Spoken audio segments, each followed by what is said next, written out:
మరొకసారి ఈ రోజుని బట్టి, ఈ సమయాన్ని బట్టి నీకు వందనాలు, నీకు స్తోత్రాలు. ఈ నామంలో నీ వాక్యాన్ని వినబోతుండగా మా అందరికి కూడా నీ శక్తిని, నీ బలాన్ని ఇవ్వమని కోరుతున్నాం. ఈ వాక్యాన్ని ధ్యానించే కృపని ఇవ్వమని కోరుతున్నాం. యేసు నామంలో అడుగుచున్నాము తండ్రి. Praise the lord. అందరికీ మరొకసారి ఈ యొక్క వాక్య పరిచర్యకి మీ అందరికి కూడా ఆహ్వానిస్తూ ఉన్నాను. నిన్నటి రోజు మనము 20వ అధ్యాయం వరకు 19వ అధ్యాయం వరకు మనం ధ్యానించాం.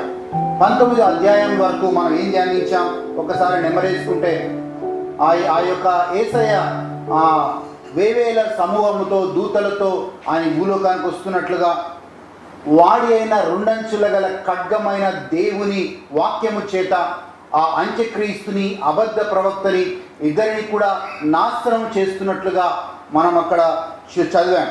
దాని తర్వాత వాళ్ళ మాంసాన్ని ఆ యొక్క ఆకాశ పక్షులందరికీ కూడా వేసినట్లుగా కూడా మనము నిన్న చూసాం. ఈరోజు 20వ అధ్యాయంలోకి వెళ్దాం. 20వ అధ్యాయంలో కొన్ని బైబిల్స్లో మీకు హెడ్డింగ్ ఉంటుంది, 1000 years రూల్ అనేది ఉంటుంది. 1000 ఏళ్ల పరిపాలన అనే ఒక హెడ్డింగ్ ఉంటుంది అక్కడ ఇంగ్లీష్ బైబిల్స్లో, కొంతమంది తెలుగు బైబిల్స్లో కూడా ఆ మాట ఉండొచ్చు. ఇక్కడ మనం చూసినట్లయితే ఆ యొక్క శ్రమల కాలం అయిపోయింది, ఇంకా ఆ యొక్క ట్రిబులేషన్ పీరియడ్ అయిపోయింది. శ్రమల కాలం అంటారు తెలుగులో, ఇంగ్లీష్లో ట్రిబులేషన్ పీరియడ్ అంటారు. ఆ ట్రిబులేషన్ పీరియడ్ అయిపోయింది, అంత్యక్రీస్తు పరిపాలన అయిపోయింది, అబద్ధ ప్రవక్త సమయం అయిపోయింది. ఇక 1000 ఏళ్ల పరిపాలన అనేది మొదలైంది. 1000 years rule has been started now. అయితే ఈ 1000 ఏళ్ల పరిపాలనలో ఎవరు అడుగు పెడతారు అని ఒక ప్రశ్న అడిగి మీకు రావచ్చు. అక్కడ రెండు ఉన్నాయి. 1000 ఏళ్ల పరిపాలనలో కొంతమంది 1000 ఏళ్ల పరిపాలన అడుగు పెట్టేవాళ్ళు కొంతమంది ఉన్నారు. ఈ 1000 ఏళ్ల పరిపాలనలో వాళ్ళని పరిపాలించే వాళ్ళు కొంతమంది ఉన్నారు. There are some people who enter this 1000 years rule. There are also some people who rule these people who enter this 1000 years rule. అయితే మనం గమనిస్తే ఎవరు ఈ 1000 ఏళ్ల పరిపాలనలోకి అడుగు పెడతారు అంటే, మనం చూసాం ప్రకటన గ్రంథంలో మనము 6వ అధ్యాయం నుంచి 19వ అధ్యాయం వరకు చూసాం. అనేకులు చాలామంది ఈ యొక్క శ్రమల కాలంలో ఉన్నప్పుడు దేవుని భయంకరమైన ఉగ్రతకి అనేకులు చనిపోతారు. సుమారు నాకు తెలిసి 90% మంది ఆ యొక్క భయంకరమైన ఆ ఉగ్రతకి, దేవుని ఉగ్రతకి, ఆ యొక్క ఏమంటారు మనకి భయంకరమైన తెగుళ్ళు కావచ్చు, భయంకరమైన ఉగ్రత పాత్రలు కావచ్చు, ఆ ముద్రలు విప్పబడినప్పుడు కావచ్చు, అవన్నిటి కూడా 90% మంది చనిపోతారండి. అయితే కేవలం ఒక 10% మంది మిగులుంటారని అనుకుంటున్నాను. బైబిల్లో రాయబడలేదు, కానీ maybe 10% of people may survive. ఈ 10% మంది వీళ్ళందరూ కూడా ఆ యొక్క 1000 ఏళ్ల పరిపాలనలోకి అడుగు పెడతారు. అయితే ఈ 1000 ఏళ్ల పరిపాలనలోకి అడుగు పెట్టే వాళ్ళు కూడా ధన్యులే, ఎందుకంటే వీళ్ళు దేవుని ఉగ్రతను తప్పించుకున్నారు. అంతేకాదు ఆ 7 ఏళ్ల శ్రమల కాలాన్ని వాళ్ళు కూడా తప్పించుకున్నారు. ఈ తప్పించుకొని ఆ 1000 ఏళ్ల పరిపాలనలోకి అడుగు పెడుతున్నారు. అయితే 1000 ఏళ్ల పరిపాలన మొదలు కాకముందు దేవుడు ఒక విషయాన్ని చేస్తూ ఉన్నాడు. మనం చూద్దాం ఆ ప్రకటన గ్రంథం 20వ అధ్యాయం మొదటి వచనం చూద్దాం. We read book of Revelation chapter 20 verse 1 onwards. We read, మరియు పెద్ద సంఖ్యలను చేత పట్టుకొని అగాధం యొక్క తాళపు చెవి గల యొక్క దేవదూత పరలోకము నుండి దిగివచ్చటం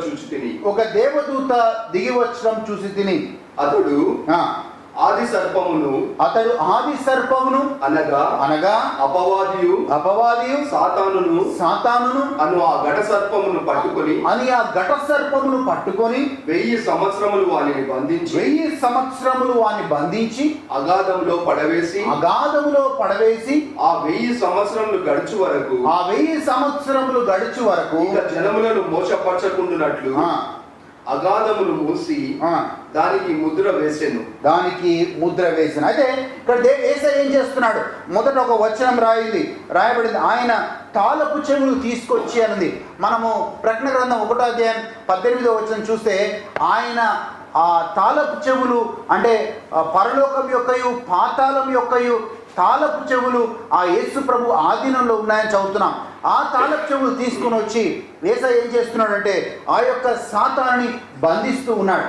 1000 సంవత్సరాల వరకు బంధిస్తున్నాడు. అంటే ఇక సాతాను లేడు, అంత్యక్రీస్తు లేడు, అబద్ధ ప్రవక్త లేడు, ఇక ఎలాంటి పాపము లేకుండా ఆ 1000 ఏళ్ళు పరిపాలన చాలా హ్యాపీగా ఉంటుంది. ఎందుకంటే ఆ 1000 ఏళ్ళు పరిపాలించేవాడు దేవుడు. ఆయనతో పాటు పరిపాలించే వాళ్ళు అందరూ కూడా పరిశుద్ధులు, వాళ్ళందరూ కూడా నీతిమంతులు, వాళ్ళందరూ కూడా దేవుని కోసం, విశ్వాసం కోసం వాళ్ళ ప్రాణాన్ని పణంగా పెట్టినట్టు వాళ్ళు. ఆ వాక్యం చూద్దాం, మనం 4వ వచనం చూద్దాం దయచేసి. We read from verse 4. అంతటా సింహాసనములను చూచి తిని వాటి మీద ఆసీనులైండు వారికి విమర్శ చేయుటకు అధికారం ఇవ్వబడెను.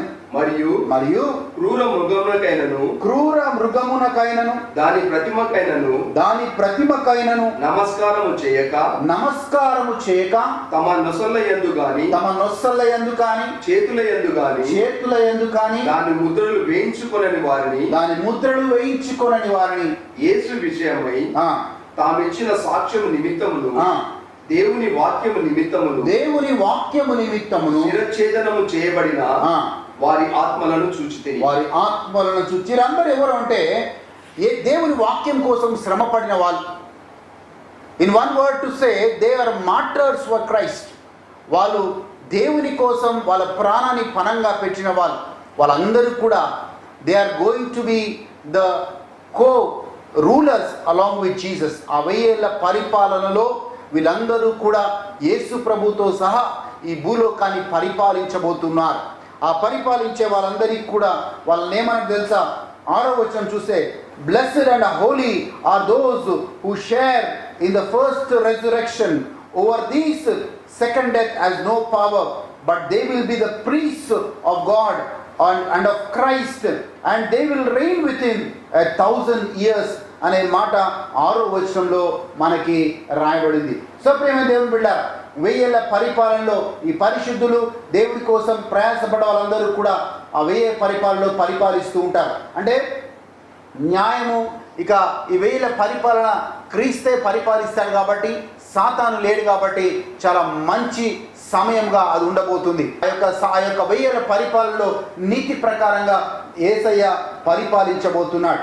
అయితే 1000 ఏళ్ల పరిపాలన అయిపోయిన తర్వాత అయితే కొంతమంది అడుగుతున్నారు, ఈ మధ్య విశ్లేషకులు, థియాలజిన్స్ కావచ్చు, వీళ్ళందరూ ప్రశ్నిస్తారు, 1000 ఏళ్ల పరిపాలన అంటే 1000 సంవత్సరాలు సరిగా పరిపాలన ఉంటుందా అని ప్రశ్నిస్తారు. లేదండి, it may not be exactly 1000 years. అది కరెక్ట్గా 1000 సంవత్సరాలు ఉండకపోవచ్చు. ఎందుకంటే మనకి 2 పేతురు 3వ అధ్యాయం 8వ వచనంలో ఒక మాట రాయబడింది, దేవుడి దృష్టిలో 1000 సంవత్సరములు ఒక దినముతో సమానము అని రాయబడింది. In God sight 1000 years is equal to 1 day అనే మాట అక్కడ రాయబడింది. కీర్తన 90లో కూడా అదే మాట రాయబడింది. So 1000 years in the sight of God is equal to 1 day. అయితే అది 1000 సంవత్సరాలు ఉండొచ్చు, కొద్ది సమయం ఉండొచ్చు, కొంత కాలం ఉండొచ్చు అంతే. కానీ థియాలజిస్ట్ చాలామంది కొద్ది సమయము కరెక్ట్గా 1000 సంవత్సరాలు ఉండకపోవచ్చు అంటున్నారు. అంటే కొద్ది సమయము ఈ యొక్క యేసుక్రీస్తు ఈ పరిపాలన జరిగించబోతూ ఉన్నాడు. మేబీ 1000 years కావచ్చు, లేదా దానికంటే తక్కువ కావచ్చు, కొన్ని దినాలు కావచ్చు, ఏదైనా కావచ్చు. కానీ ఇక్కడ మాత్రం 1000 ఏళ్ల పరిపాలన రాయబడదు కాబట్టి మనం 1000 ఏళ్ల పరిపాలనగా మనం పిలుచుకుంటూ ఉన్నాం. దాని తర్వాత 1000 ఏళ్ల పరిపాలన అయిపోయిన తర్వాత 20వ అధ్యాయం 7వ వచనంలో సాతాను మళ్ళీ విడిచిపెట్టబడుతుంది. 7వ వచనం చదువుదాం. 20వ అధ్యాయం 7వ వచనం చదువుదాం దయచేసి. 1000 సంవత్సరములు గడిచిన తర్వాత సాతాను తానున్న చెరలో నుండి విడిపింపబడను. చూడండి, అప్పటి వరకు సాతాను బంధించబడ్డాడు. మరి సాతాను ఎందుకు విడిపిస్తున్నాడు దేవుడు అంటే, చూడండి, ఈ 1000 సంవత్సరాల్లో చాలామంది ఈ శ్రమల కాలాన్ని అన్నిటినీ, అంత్యక్రీస్తు పరిపాలనని, శ్రమల కాలాన్ని తట్టుకొని ఆ యొక్క 1000 ఏళ్ల పరిపాలనకు అడిగిపెట్టిన వాళ్ళు ఉన్నారు. చాలామంది విస్తరించారు. వాళ్ళందరికీ పరీక్ష పెట్టాలి కదా. ఎందుకంటే దేవుడు వాళ్ళందరినీ బహుకరించాలన్నా, దేవుడు వాళ్ళని శిక్షించాలన్నా వాళ్ళందరికీ పరీక్ష పెట్టాలి. అప్పుడు సాతాను ఆ 1000 ఏళ్ల పరిపాలన తర్వాత, విడిపించబడ్డ తర్వాత సాతాను పని ఏంటి? మళ్ళీ మోసం చేస్తాడు, మళ్ళీ శోధిస్తాడు, మళ్ళీ వాళ్ళ పాపంలో పడేస్తాడు. అదే మనం చూస్తున్నాం. దయచేసి మనం చదువుదాం ఆ మాటని. ప్రకటన గ్రంథం 20వ అధ్యాయం 10వ వచనం. వారిని మోసపరిచిన అపవాది వారిని మళ్ళీ మోసపరిచిన అపవాది అగ్ని గంధకములు గల గుండములు అగ్ని గంధకములు గల గుండములో పడవేయబడెను. అచ్చట ఆ క్రూర ముఖమును ఆ క్రూర మృగమును అబద్ధ ప్రవక్తయు ఉన్నారు. చూడండి, ఎవరెవరైతే ఈ యొక్క 1000 ఏళ్ల పరిపాలనలో అడుగు పెడతారో, అంత్యక్రీస్తు పరిపాలనని తట్టుకొని, ఆ యొక్క శ్రమల దినాన్ని తట్టుకొని 1000 ఏళ్ల పరిపాలనలో వాళ్ళు ఎంటర్ అవుతారు. కొన్ని రోజుల తర్వాత సాతాను వాళ్ళని శోధించే విధంగా దేవుడు మళ్ళీ పరీక్ష పెడుతున్నాడు. ఆ పరీక్షలో ఒకవేళ వాళ్ళు నెగ్గితే వాళ్ళు మళ్ళీ దేవుడి రాజ్యంలో జత చేయబడతారు. ఒకవేళ ఆ సాతాను మోసానికి మళ్ళీ లోనైతే, ఆ సాతాను కుయుక్తులకి మళ్ళీ వాళ్ళు బానిసలవుతే వాళ్ళు అగ్ని గంధకంలో వేయబడతారు అనే మాటని అక్కడ చదువుతున్నాం. సో ఈ 1000 ఏళ్ల పరిపాలన అయిపోయింది, సాతాను విడిచిపెట్టడం అయిపోయింది. దాని తర్వాత సాతాను కూడా ఈ యొక్క అబద్ధ ప్రవక్త ఎక్కడున్నాడో, వీళ్ళందరూ ఎక్కడున్నారో అక్కడికే సాతాను కూడా వెళ్ళిపోతుంది. సో సాతాను స్టోరీ కూడా అక్కడితో అయిపోతుంది. దాని తర్వాత మనం చూస్తే 11వ వచనాన్ని మనం చూస్తే 11వ వచనంలో ధవల సింహాసన తీర్పును చూస్తున్నాం. We will see a white throne judgement. అయితే ఈ వైట్ థ్రోన్ జడ్జ్మెంట్ ఎవరికి మనం ఒకసారి ఆలోచిస్తే, for whom this white throne judgement? యాక్చువల్గా ఈ యొక్క ధవల సింహాసన తీర్పు అనేది, ఈ వైట్ థ్రోన్ జడ్జ్మెంట్ అనేది ఎవరైతే ఆల్రెడీ నరకంలో ఉన్నారో వాళ్ళందరూ కూడా ధవల సింహాసన తీర్పు ముందుకి, యేసు ప్రభు ముందుకి వస్తారు. మీరు అడగొచ్చు నన్ను, ఎందుకు మళ్ళీ ఆ యొక్క నరకంలో ఉన్న వాళ్ళకి మళ్ళీ తీర్పు? చూడండి, దేవుడు ఏం చేస్తున్నాడు అంటే, ఎప్పుడైతే ఒక మనిషి చనిపోతాడో, ఆ మనిషి చనిపోయినప్పుడు మనం చూద్దాం. 2 కొరింథీయులకు రాసిన లేఖ 5వ అధ్యాయం 10వ వచనం చూద్దాం. అక్కడ మనం చూస్తే దేవుడు ఈ లోకంలో మనం సజీవంగా ఉన్నప్పుడు మనం చేసిన మంచిని బట్టి, మనం చేసిన చెడును బట్టి దేవుడు తీర్పు తీరుస్తాడు. ఆ తీర్పు ప్రకారంగానే మనము అప్పుడే వెంటనే, మనం చనిపోయిన వెంటనే మనము ఐదర్ పరలోకానికి కానీ ఐదర్ నరకానికి కానీ వెళ్తాం. లాజరు ధనవంతుడు స్టోరీ చెప్పాను. చనిపోయినప్పుడు లాజరు అబ్రహాము ఊరికి వెళ్ళాడు, ధనవంతుడు నరకంలోకి వెళ్ళాడు. అదే క్రమంలో మనము చూసినట్లయితే మనము చాలాసార్లు ఆ యొక్క ఉపమానాల్ని మనం చదువుతూ ఉన్నాం. సో మనిషి బ్రతికున్నప్పుడు, సజీవంగా ఉన్నప్పుడు ఆయన బ్రతికే ఆయన జీవించిన విధానాన్నే దేవుడు పరిగణన తీసుకుంటున్నాడు. మీరు చనిపోయిన తర్వాత మీకోసం ఎవరో ప్రార్థన చేస్తే మీరు నరకం నుంచి పరలోకానికి వెళ్ళలేరు. ఎందుకంటే ఆ రోజు దేవుడు క్లియర్గా చెప్పాడు, ఆ ధనవంతుడు రావాలనుకున్నాడు. ఎక్కడికి రావాలనుకున్నాడు? ఆ నరకం నుంచి ఆ పరలోకం వైపు రావాలనుకున్నాడు. అయితే అబ్రహాం వెంటనే అంటున్నాడు ఉపమానంలో, బాబు ఈ నరకానికి పరలోకానికి ఒక అగాధం ఉంది, అటు వాళ్ళు ఇటు కానీ ఇటు వాళ్ళు అటు కానీ రాలేరు అనే మాటని స్పష్టంగా అబ్రహాము ధనవంతుడికి చెప్పినట్లుగా ఆ యొక్క వాక్యంలో మనం చదువుతా ఉన్నాం. సో మనము జీవించినంత కాలం, మనం జీవించిన జీవితమే దేవుడు పరిగణనలో తీసుకుంటాడు అనే విషయాన్ని మీకు చెప్తున్నాను. లేకపోతే నా కోసం ప్రార్థించే వాళ్ళు చాలామంది ఉన్నారు. నా ఇష్టానుసారంగా జీవించి నేను చనిపోయిన తర్వాత కొంతమంది ప్రార్థనలు చేయమంటే వాళ్ళ ప్రార్థన సహాయంతో నేను పరలోకానికి వెళ్ళాను. 2 కొరింథీయులు 5వ అధ్యాయం 10వ వచనం దయచేసి చదువుదాం. ఎందుకనగా తాను జరిగించిన క్రియల చొప్పున, తాను ఈ భూలోకంలో ఉన్నప్పుడు జరిగించిన క్రియల చొప్పున, అవి మంచివైనను సరే చెడ్డవైనను దేహముతో జరిగించిన, అంటే సజీవంగా ఉన్నప్పుడు జరిగించిన వాటి ఫలములను ప్రతి వాడును పొందునట్లు మనమందరము క్రీస్తు న్యాయపీఠం ఎదుట ప్రత్యక్షము కావలెను. So God will take in account of your good and bad that you do when you are alive. So అక్కడ ఈ ధవల సింహాసన తీర్పు ముందు ఎవరు ఉంటున్నారు అంటే, ఈ యొక్క నరకంలో చనిపోయిన వెంటనే వాళ్ళు పాపాత్ములుగా పరిగణించబడి నరకంలో వేయబడ్డ వాళ్ళు ఈ ధవల సింహాసన తీర్పు దగ్గరికి వస్తారు. అదే దేవుడు ఎందుకు 2వ అవకాశం ఇస్తున్నాడు? బహుశా నరకంలో ఉన్న వాళ్ళు నిస్పృహలో ఉన్నారేమో, నిరాశలో ఉన్నారేమో. ఎందుకు? అయ్యో మేము అన్యాయంగా దేవుడు మమ్మల్ని నరకంలో వేశాడు, మేము భూలోకంలో ఉన్నప్పుడు మంచి పనులు చేశాం, మేము మంచిగానే జీవించాం అని బహుశా వాళ్ళు వాదిస్తున్నారేమో. అదే దేవుడు ఏం చేస్తున్నాడంటే, యేసయ్య ఏం చేస్తున్నాడంటే ఆ ధవల సింహాసన తీర్పు ముందు కూర్చొని ఒక్కొక్కరిని ముందుకు తీసుకొస్తున్నాడు. మీరు దయచేసి ఆ బైబిల్లో ఆ వాక్యాలు చదువుకుంటే ఒక్కొక్కరి గురించి పుస్తకాలు తెరవబడతాయి అనే మాట అక్కడ రాయబడింది. The books will be opened.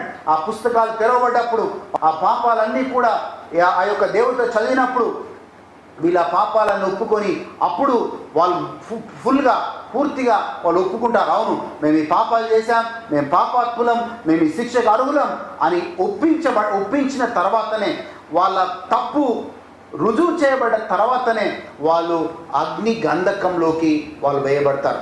So God will give a second chance to stand before the throne, and all their sins whatever they have done will be read out and they will be proved sinners. Once they are proved as sinners, God will throw them into the lake of sulfur అనే వాక్యము అక్కడ రాయబడింది. దయచేసి చదువుకోండి. మనము 21వ అధ్యాయానికి మనం వెళ్తున్నాం. ఆది కాండంలో మనం చూస్తే అంతా శూన్యంగా ఉంది. ఆది కాండం 1వ అధ్యాయం 1వ వచనాన్ని చూద్దాం. Everything was void. అంతా శూన్యంగా ఉన్నప్పుడు దేవుడు ఏం చేశారంటే మళ్ళీ అంతా కొత్తగా తయారు చేశాడు.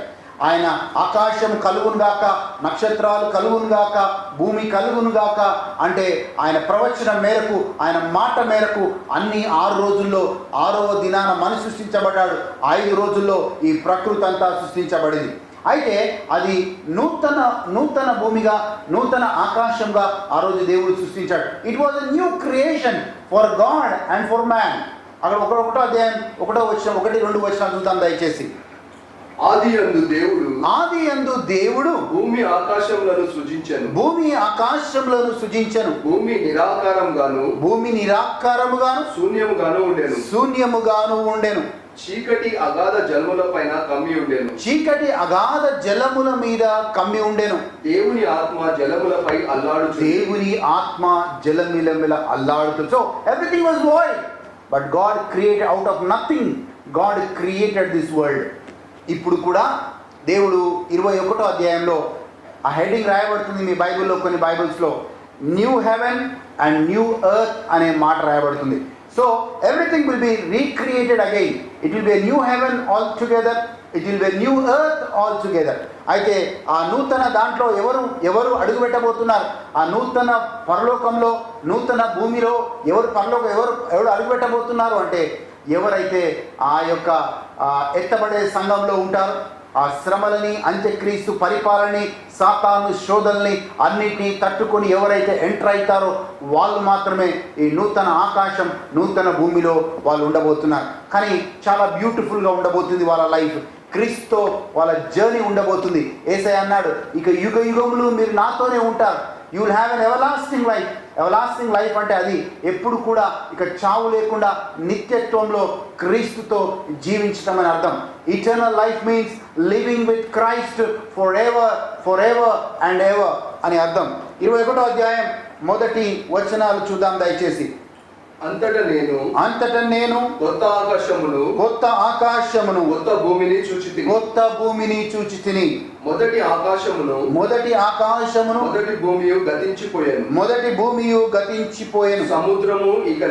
సముద్రము ఇక లేదు. మరియు నేను నూతనమైన యెరూషలేము అను ఆ పరిశుద్ధ పట్టణము తన భర్త కొరకు అలంకరింపబడిన పెళ్లి కుమార్తె వలె సిద్ధపడి పరలోకమందున్న దేవుని యొద్ద నుండి దిగివచ్చుట చూచితిని. చూడండి, ఇక నూతన యెరూషలేం, a new Jerusalem will come down from heaven to earth అనే మాట రాయబడింది. అక్కడ వచ్చిన తర్వాత ఇక మొత్తము కూడా దేవుడే కేంద్ర బిందువు అయి ఉంటాడు. సో అప్పుడు ఏముంటుంది అంటే 3వ వచనం చదువుదాం. 21వ అధ్యాయం 3వ వచనం. అప్పుడు ఇదిగో దేవుని నివాసము, that will be the dwelling place of God. అది దేవుని నివాసముగా ఉండబోతుంది. ఇక మనుషులు వేరు, దేవుడు వేరు, నివాసం వేరుగా ఉండదు, ఒకటే నివాసంగా ఉండబోతుంది. అప్పుడు దేవుని నివాసము మనుషులతో కూడా ఉన్నది. ఆయన వారితో కాపురముండును. వారు ఆయన ప్రజలై ఉందురు. దేవుడు తానే వారి దేవుడై ఉండి, తానే వాళ్ళ దేవుడై ఉండి వారికి తోడైయుండును. ఆయన వారి కన్నుల ప్రతి బాష్ప బిందువును తుడిచివేయును. he will wipe away every tear from their eyes. మరణం ఇక ఉండదు. ద ఇంపార్టెంట్ థింగ్ ఏంటంటే దెర్ ఇస్ నో డెత్. ఇక మరణం లేదు. యుగ యుగముల వరకు మీరు సజీవులుగా ఉంటూ క్రీస్తుతో మీరు జీవించబోతూ ఉన్నారు. దుఃఖమైనను ఏడ్పైనను వేదనైనను ఇక ఉండదు. 5వ వచనం చూద్దాం. God says I will make all things new అనే మాట అంటున్నాడు. అంతా కూడా నూతనం చేస్తాను, క్రొత్తగా చేస్తాను అనే మాట అంటున్నాడు. 5వ వచనం చూద్దాం. అప్పుడు సింహాసనం ఆసీనుడై ఉన్నవాడు ఇదిగో సమస్తమును నూతనమైనవిగా చేయుచున్నాను. సమస్తమును నూతనమైనవిగా చేస్తాను. I will make all things new అనే మాట అంటున్నాడు. చూడండి, it's a very privilege and grace to live in that golden period along with Christ. So ఆ యొక్క మంచి దినాల్లో మంచిగా మనం క్రీస్తుతో జీవించాలి అంటే మనందరము కూడా ఆ యొక్క ఎత్తబడే సంఘంలో మనం ఉండాల్సిన అవసరత ఉంది అని నేను చెప్తున్నాను. మరి ఎవరు నిజంగా ఆ యొక్క ఇంత మంచి ఆశీర్వాదాన్ని పోగొట్టుకుంటారు? అక్కడ లిస్ట్ రాయబడ్డది. చాలామంది, కొంతమంది పిరికి వాళ్ళు ఉన్నారు, భయపడతారు. అరే సమాజం ఏమనుకుంటుంది, మనుషులు ఏమనుకుంటారు, వాళ్ళు ఏమనుకుంటారు, వీళ్ళు ఏమనుకుంటారు అని భయపడే వాళ్ళు కొంతమంది ఉన్నారు. మనుషుల కోసం బ్రతికే వాళ్ళు కొంతమంది, సమాజం కోసం బ్రతికే వాళ్ళు కొంతమంది. నేనేమంటానంటే బ్రతికిన దినాలు, ఈ జీవితం ఒకటే జీవితం, బ్రతికిన దినాలు నీకు తెలుపబడిన సత్యం ప్రకారంగా, it is not because of anybody, it is for your own soul. నీ ఆత్మకి ఏమంటారు, బాధ్యుడు నువ్వే కనుక నీ ఆత్మ కోసం నీవు ఖచ్చితంగా దేవుని వాక్యానికి లోబడి క్రీస్తుతో నడిచిన ఎడల మనమందరం కూడా ఆ యొక్క పరలోక రాజ్యానికి వారసులు అవుతాం. దేవుడు చాలా క్లియర్గా చెప్తున్నాడు. ఎవరు ఈ యొక్క గొప్ప ఆశీర్వాదాన్ని కోల్పోతారు? ఎవరు కోల్పోతారంటే 8వ వచనంలో ఆ మాట రాయబడింది చూద్దాం. 8వ వచనంలో ఆ మాట రాయబడింది చూద్దాం. పిరికివారు అంట, కావర్డ్ పీపుల్, పిరికివారు. నేను చెప్పాను కదా, భయపడేవాళ్ళు, వాళ్ళకి భయపడేవాళ్ళు, వీళ్ళకి భయపడేవాళ్ళు, సమాజానికి భయపడేవాళ్ళు, కట్టుబాట్లకు భయపడేవాళ్ళు, సాంప్రదాయాలకు భయపడేవాళ్ళు, ఇలా చాలామంది చాలా రకాలుగా బంధకాల్లో ఉన్నారు. దాంట్లో నుంచి బయటికి రాలేకపోతున్నారు. They are afraid of different situations in their life. కానీ పిరికి వాళ్ళు పరలోక రాజ్యంలో ఉండలేరు. అవిశ్వాసులు పరలోక రాజ్యంలో ఉండలేరు. అసహ్యులను, నరహంతకులను, వ్యభిచారులను, మాంత్రికులను, విగ్రహారాధికులను, అబద్ధికులందరూ అగ్ని గంధకములో మండు గుండములో పాలు పొందురు. ఇది రెండవ మరణము. 6వ వచనం చూద్దాం. ఎవరైతే నిజంగా విశ్వాసులుగా ఉంటారో, ఎత్తబడే సంఘంలో ఉంటారో, ఆయన వారసత్వంగా ఉండేటట్లుగా మనం చూద్దాం. 6వ వచనం చూద్దాం దయచేసి. మరియు ఆయన నాతో ఇట్లనెను, సమాప్తమైనది నేనే అల్ఫయు ఒమేగయు అనగా ఆదియు అంతమునై ఉన్నవాడను. దప్పికొనిన వానికి జీవజలముల బుగ్గలోని జలములను నేను ఉచితముగా అనుగ్రహింతును. చూడండి, అక్కడ ఆశీర్వాదం రాయబడ్డది. నూతన యెరూషలేములో అక్కడ ఏం రాయబడిందంటే 22వ వచనం చూద్దాం. చూడండి, మీరు అంతా కూడా దయచేసి 21వ అధ్యాయం మొత్తం చదువుకోండి. That is self explanatory. ఈజీగా మీకు అర్థమవుతుంది ఆ నూతన యెరూషలేములో ఎలా ఉంటుంది. సూర్యుడు ఉండడు, అక్కడ నక్షత్రాలు ఉండవు. క్రీస్తే ఆ దేవుని మహిమ ఒకటి ఉంటుంది. క్రీస్తే ఆయన నక్షత్రం లాగా, ఆయన వెలుగులాగా ఆయన ఉండబోతున్నాడు. మనం చూద్దాం ఒకసారి 22వ వచనం చూద్దాం.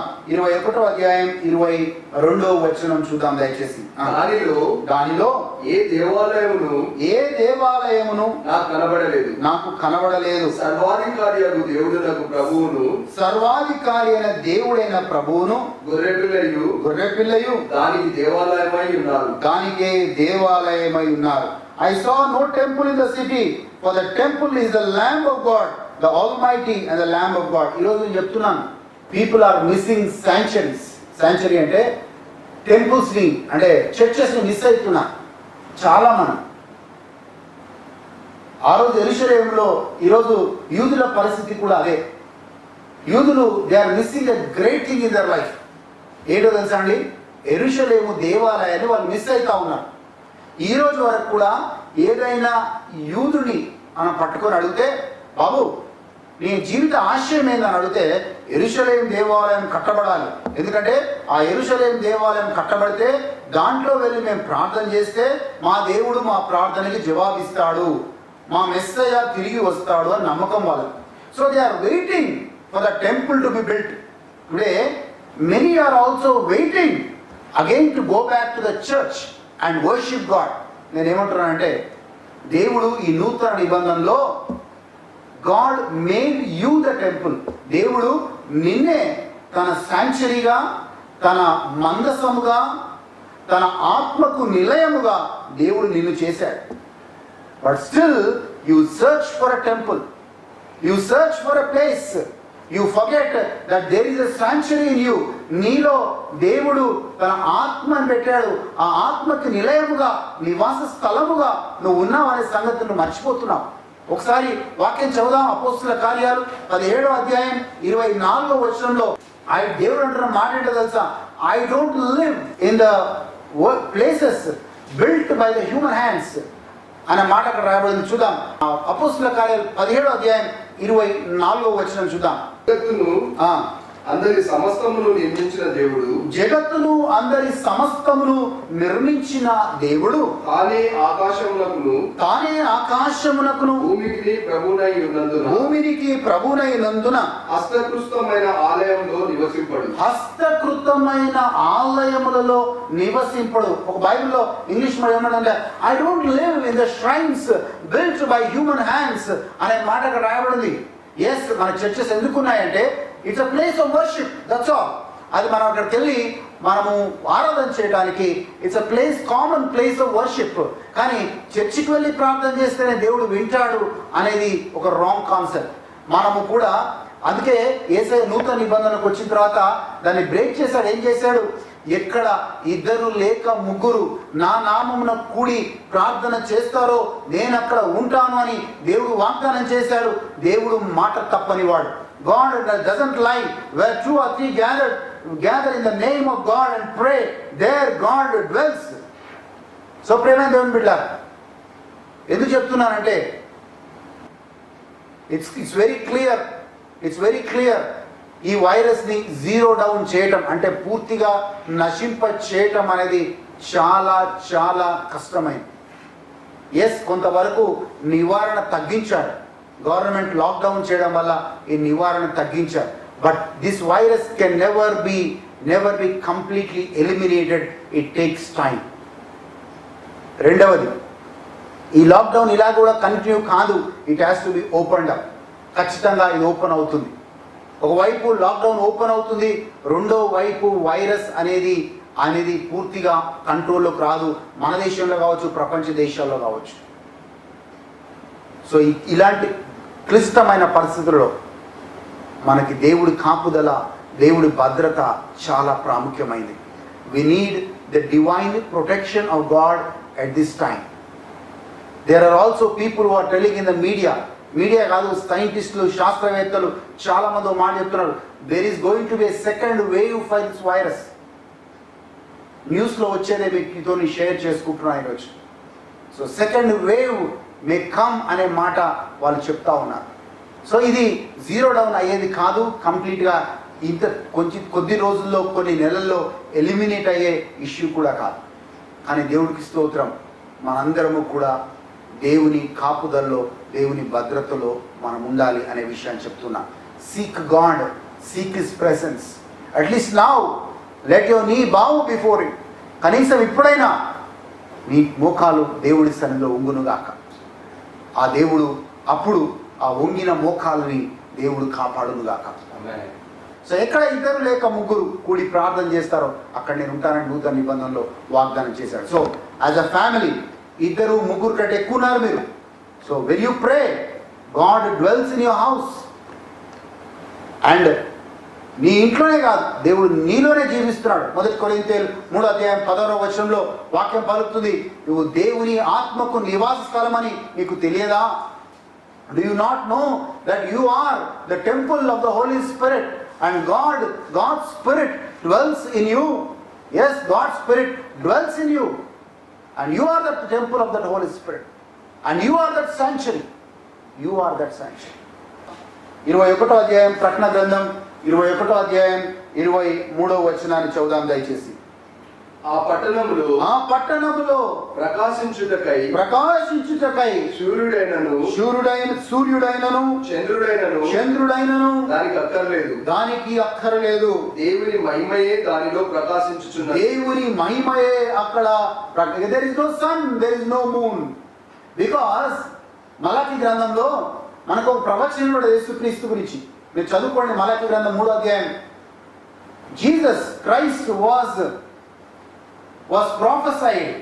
అంటే యేసు ప్రభు గురించి ఒక ప్రవచనం ఉంది. The son of righteousness will rise అనే మాట ఉంది. నీతి సూర్యుడైన క్రీస్తు ఉద్భవిస్తాడు అనే మాట రాయబడింది. సో ఆయన ఇక్కడ ఆ ప్రవచనం ఇక్కడ నెరవేరుతుంది. Today no sun no moon, Christ will be the light. Christ will give that light that is necessary for the world. ప్రేమ దేవుని బిడ్డలారా, బైబిల్ చెప్తుంది క్రీస్తు ఈ లోకానికి వెలుగై వచ్చాడు, కానీ ఆ వెలుగును అందరూ అంగీకరించలేదు. All did not receive that light because people loved darkness. ప్రజలు అంధకారాన్ని ప్రేమించారు, అంధకారంలో ఉండాలని ఇష్టపడ్డారు.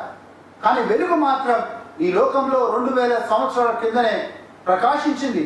But many people did not accept light or they didn't want to come to light because వాళ్ళ అంధకారంలో ఉన్నారు కాబట్టి వాళ్ళ అంధకార క్రియలన్నీ వెలుగులోకి వస్తే బయటపడతాయని భయపడ్డారు.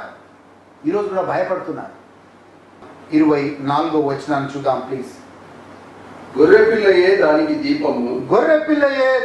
దీపము, జనములు దాని వెలుగునందు సంచరింతురు. భూరాజులు తమ మహిమను దానిలోనికి తీసుకొని వద్దురు. వాళ్ళని తీసుకొని వద్దురు. అక్కడ రాత్రి లేనందున దాని గుమ్మములు పగటి వేళ ఏమాత్రమును వేయబడవు. మీరు ప్రయాసపడి సుదీర్ఘంగా నాకు తెలిసి 7+4 అంటే 11 days మీరందరూ ఈ వాక్యాన్ని విన్నారు. మీ అందరూ ఈ వాక్యం విన్నందుకు దేవుడిచ్చే వాగ్దానం ఏంటంటే, దేవుడిచ్చే ఆశీర్వాదం ఏంటంటే, మనము 22వ అధ్యాయం 7వ వచనం చదువుదాం. చాప్టర్ 22:7 22వ అధ్యాయం 7వ వచనం చదువుదాం. ఇదిగో నేను త్వరగా వచ్చుచున్నాను. ఇదిగో దేవుడు చెప్తున్నాడు. ఈ 11 రోజులు ప్రయాసపడి మీరు వాక్యాన్ని విన్నారు కదా. దేవుడు చెప్తున్న మాట ఏంటంటే, ఇదిగో నేను త్వరగా వచ్చుచున్నాను. ఈ గ్రంథములోని ప్రవచన వాక్యములను గైకొను వారు ధన్యుడు. ఈ గ్రంథములోని ప్రతి ప్రవచన వాక్యమును ధ్యానించిన వారు, ఈ గ్రంథంలోని ప్రతి వచనాన్ని ధ్యానించిన వారు ధన్యులు. అంటే ఈ వాక్యాన్ని విన్న మీరందరూ కూడా ధన్యులు. ఈ 11 రోజులు 12 రోజులు మీ శ్రమ మీ ప్రయాస వ్యర్థం కాలేదు. You are a blessed people. 12వ వచనం చదువుదాం. 22వ అధ్యాయం 12వ వచనంలో దేవుడు అన్నాడు, మీరు నమ్మకంగా ఉండండి, విశ్వాసంతో ఉండండి, మీకు గొప్ప బహుమానం తీసుకొని వస్తున్నాను. 12వ వచనం చదువుదాం. ఇదిగో త్వరగా వచ్చుచున్నాను. నేను త్వరగా వచ్చుచున్నాను. వాని క్రియల చొప్పున ప్రతి వానికి ఇచ్చుటకు నేను సిద్ధపరిచిన జీతము నా యొద్ద ఉన్నది. So everyone who died for faith or everyone who live in faith shall be rewarded. ప్రతి ఒక్కరు కూడా బహుకరించబడతారు. మీ ప్రభులో మీ ప్రయాస వ్యర్థము కాదండి. What ever you do in Christ will not go in vein. ఎందుకంటే దేవుడు ఒకరోజు బహుకరించబోతున్నాడు. మీరు ఊహించని విధంగా బహుకరించబోతున్నాడు. సో ఆ గోల్ కలిగి ఉందాం, ఆ విజన్ కలిగి ఉందాం. Let us live with that vision. Yes, ఇప్పుడు కంటికి కనపడకపోవచ్చు, కానీ లెట్ us have a deep down vision in our heart. నేను ఇలా ఉండాలి, నేను యేసయ్యతో ఇలా ఉండాలి, యేసయ్యతో నేను జీవించాలి, యుగముల వరకు జీవించాలి. Have a broader vision, have a bigger vision. ఆ దర్శనం కలిగితే ఖచ్చితంగా ఈ చిన్న చిన్న కట్టుబాట్లు, చిన్న చిన్న అలవాట్లు అన్నీ కూడా వదిలేస్తాం. When you have a bigger vision, then all these things which are surrounding you, ఈ చిన్న చిన్న విషయాలు ఏదైతే నేను చుట్టుముట్టున్నావో అవన్నీ చిన్నగా అనిపిస్తాయి, అవన్నీ విలువలేనిగా అనిపిస్తాయి. విలువైన క్రీస్తుని నువ్వు కనుక్కున్నావు అనే సంతోషం నీకు మిగులుతుంది. Yes, the real treasure that anybody can find in this world is Jesus Christ himself. ఆ గొప్ప ధననిధి అయిన క్రీస్తుని కనుక్కున్న వాళ్ళు ధన్యులు. వాక్యంలో చూద్దాం. ఈరోజు ఈ పుస్తకాన్ని కొంతమంది ఈ పుస్తకంలో కొన్ని వర్డ్స్ నిన్నటి రోజు ప్రార్థన చేశాను నేను. ప్రభువా, ఈ యొక్క 22 అధ్యాయాలు నేను వాక్యం చెప్పాను వీళ్ళకి, ఒకవేళ తప్పేమైనా చెప్పుంటే నన్ను క్షమించు అని ప్రార్థన చేశాను. ఒకవేళ నేనేమైనా యాడ్ చేసుంటే నన్ను క్షమించు అని ప్రార్థన చేశాను.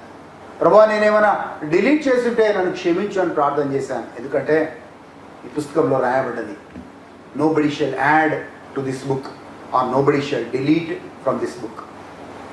22వ అధ్యాయం 18వ వచనం చదువుదాం. 22వ అధ్యాయం 18వ వచనం చదువుదాం. ఈ గ్రంథమందున్న ప్రవచన వాక్యములు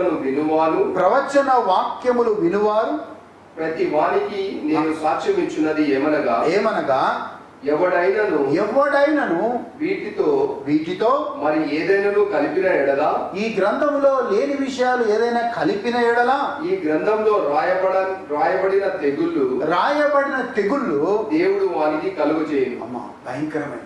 if anybody ads to this book of prophecy, the plagues written in this book shall be added to them. That's a dangerous thing. It's a dangerous thing. అందుకే ఈ పుస్తకం చెప్పాలి అంటే చాలాసార్లు ఆలోచించాను నేను. బట్ గాడ్స్ గ్రేస్, నేను ప్రభువా నాకున్న జ్ఞానమును బట్టి, నాకున్న ఆత్మీయతను బట్టి ఈ పుస్తకాన్ని చెప్తూ వచ్చాను. నాకు తెలిసి గత 8 సంవత్సరాలుగా ఈ పుస్తకాన్ని చెప్తూ ఉన్నాను. ఈ 8 సంవత్సరాల్లో అనేక సార్లు ప్రతిసారి చెప్పినప్పుడల్లా దేవుడు నాకు కొత్త విషయాలు చెప్తూ ఉంటాడు. So this time also along with you have learned so many things. ఈ యొక్క దాని తర్వాత 19వ వచనం చదువుదాం. ఎవడైనను ఈ ప్రవచన గ్రంథమైన వాక్యములలో ఏదైనాను తీసివేసిన ఎడలా దేవుడు ఈ గ్రంథంలో రాయబడిన జీవ వృక్షములోను పరిశుద్ధ పట్టణములోను వానికి పాలు లేకుండా ఇట్స్ ఎ వెరీ థింగ్. చాలా భయంకరమైన మాట అది. ఎస్, అంటే దేవుడు ఈ sticking to his word. So ఎవరు కూడా ఈ ప్రవచన గ్రంథానికి ఎవరు కూడా కలపొద్దు అంటున్నాడు, యాడ్ చేయొద్దు అంటున్నాడు, డిలీట్ కూడా చేయొద్దు అంటున్నాడు. సో యాజ్ ఇట్ ఈస్గా మనం చాలా విషయాలు నేర్చుకోవడమే కాదు, మళ్ళీ ఇవన్నీ యూట్యూబ్లో అప్లోడ్ చేయబడ్డాయి. దయచేసి దీన్ని మళ్ళీ వినండి, నేర్చుకోండి, నోట్స్ తయారు చేసుకోండి. మీరు ఇతరులకు బోధించేవారిగా ఉండండి, ఇతరులకు చెప్పేవారిగా ఉండండి. అప్పుడు దేవుడు ఖచ్చితంగా మిమ్మల్ని దీవిస్తాడు. ఎవరెవరైతే ఇంకా బెటర్ అండర్స్టాండింగ్ కావాలో, read hour book which is return in English and Telugu. Awake అని ఇంగ్లీష్లో మన మినిస్ట్రీ ద్వారా ఒక బుక్ తీసుకొచ్చాం. చాలామంది తీసుకెళ్లారు, బట్ చాలామంది చదవలేదు. ఈ లాక్డౌన్ పీరియడ్లో ఆ పుస్తకం చదవండి. తెలుగులో కావాలనుకున్న వాళ్ళు మేలుకో అని తెలుగులో చాలామందికి మినిస్ట్రీ కనెక్ట్ వాళ్ళందరికీ ఈ పుస్తకం ఇవ్వండి. చాలామంది పాస్టర్స్ చాలామంది నా దగ్గర ఈ పుస్తకం తీసుకున్నారు, కానీ ఇంట్లో భద్రంగా దాచిపెట్టుకున్నారంట. అయితే నేను చాలామంది ఫోన్ చేసి చెప్పడం ఏంటంటే, బ్రదర్ ఈ లాక్డౌన్ టైంలో ఆ పుస్తకం చదివాను, ఇన్ని విషయాలు రాయబడ్డాయా అని ఆశ్చర్యాన్ని వ్యక్తం చేశారు. సో ప్రేమ దేవుని బిడ్డలారా, లెర్న్ మోర్, రీడ్ మోర్. దేవుడి గురించి ఎంత తెలుసుకున్నా తక్కువే. ఈరోజు మీరు గూగుల్ని వాడుతున్నారు, యూట్యూబ్లో చాలా మెసేజెస్ వింటున్నారు. So learn to grow in Christ. బాగా నేర్చుకోండి, క్రీస్తులో ఎదగండి. దేవుడు మిమ్మల్ని, మీ కుటుంబాలని దీవిస్తాడు. So I wish you all the best. And మీ అందరికి కూడా దేవుడు ఆశీర్వాదాలు పలుకుతూ ఉన్నాను. కళ్ళు మూసుకొని చిన్న ప్రార్థన చేసుకున్నాం. మమ్మల్ని మిక్కిలిగా ప్రేమించి మా తండ్రి, తనైనా ప్రత్యేకంగా ఈ రోజుని బట్టి, ఈ సమయాన్ని బట్టి వందనాలు చెప్తున్నాను. వాక్యాన్ని విన్న ప్రతి ఒక్కరిని దీవించండి. మీరు త్వరగా రాబోతున్నారు. వాళ్ళకై ఉద్దేశించిన జీతం నా దగ్గరే ఉందన్నారు. Behold, I come very quickly, and repay according to everyone's work, it is written, Lord. ప్రభువా, మేమందరం కూడా ఈ రాజ్యంలో వారసులుగా ఉన్నాం, నీతో యుగ యుగముల వరకు జీవించేవారిగా ఉన్నాం. అట్టి కృపను మా అందరికీ దయచేయమని యేసు నామములో అడుగుచున్నాము తండ్రి. God bless you. దేవుడు మిమ్మల్ని మీ కుటుంబాలను దీవించును గాక. Have a good time.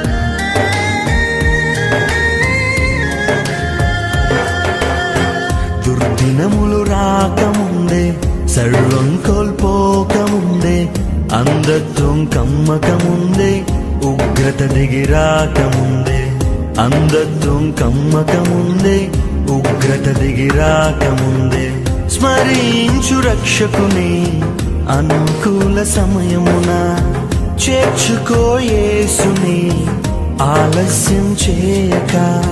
స్మరించు రక్షకుని అనుకూల సమయమున చేర్చుకో యేసుని ఆలస్యం చేయక.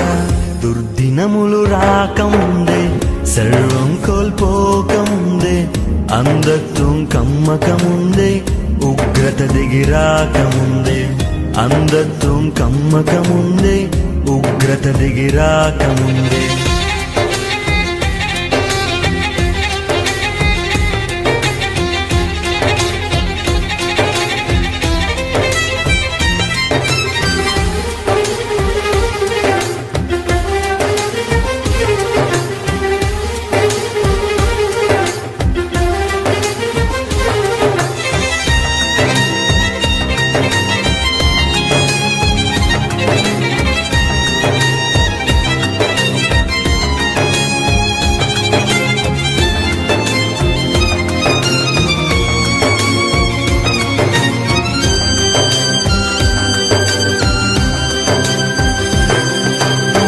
సాగిపోయినా నీడ వంటి జీవితం అల్పమైనది, నీటి బుడగ వంటిది.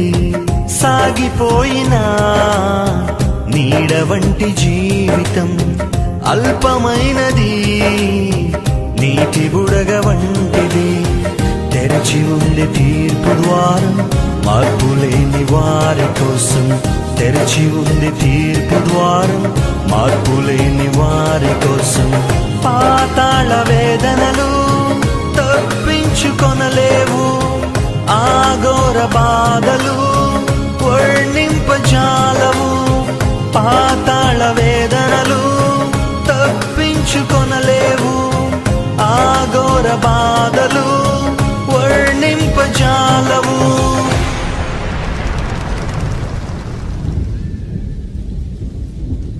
దుర్దినములు రాకముందే, సర్వం కోల్పోకముందే, అంధత్వం కమ్మకముందే, ఉగ్రత దిగి రాకముందే, అంధత్వం కమ్మకముందే, ఉగ్రత దిగి రాకముందే.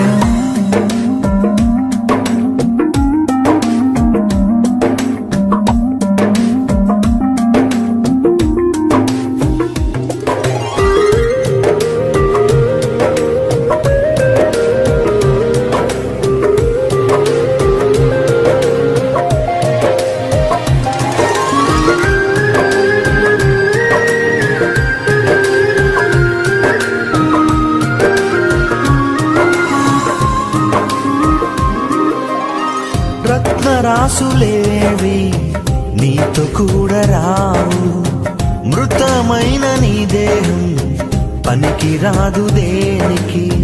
రత్నరాసులేవి నీతో కూడా రావు, మృతమైన నీ దేహం పనికి రాదు దేనికి. యేసుక్రీస్తు ప్రభువు నందే ఉంది నీకు రక్షణ. యేసుక్రీస్తు ప్రభువునందే ఉంది నీకు రక్షణ. తొలగించు భ్రమలన్నీ, కనుగొనుము సత్యాన్ని, విశ్వసించు యేసుని, విడిచిపెట్టు పాపాన్ని. తొలగించు భ్రమలన్నీ, కనుగొనుము సత్యాన్ని, విశ్వసించు యేసుని, విడిచిపెట్టు పాపాన్ని.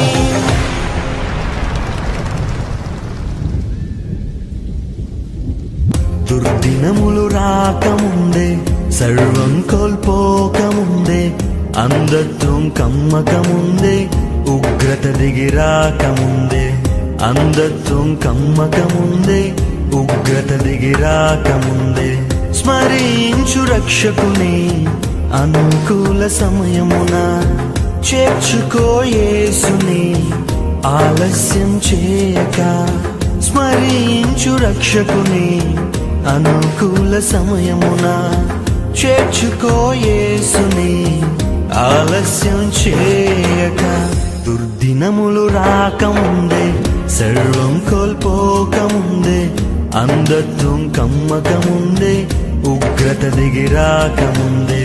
అంధత్వం కమ్మకముందే, ఉగ్రత దిగి రాకముందే.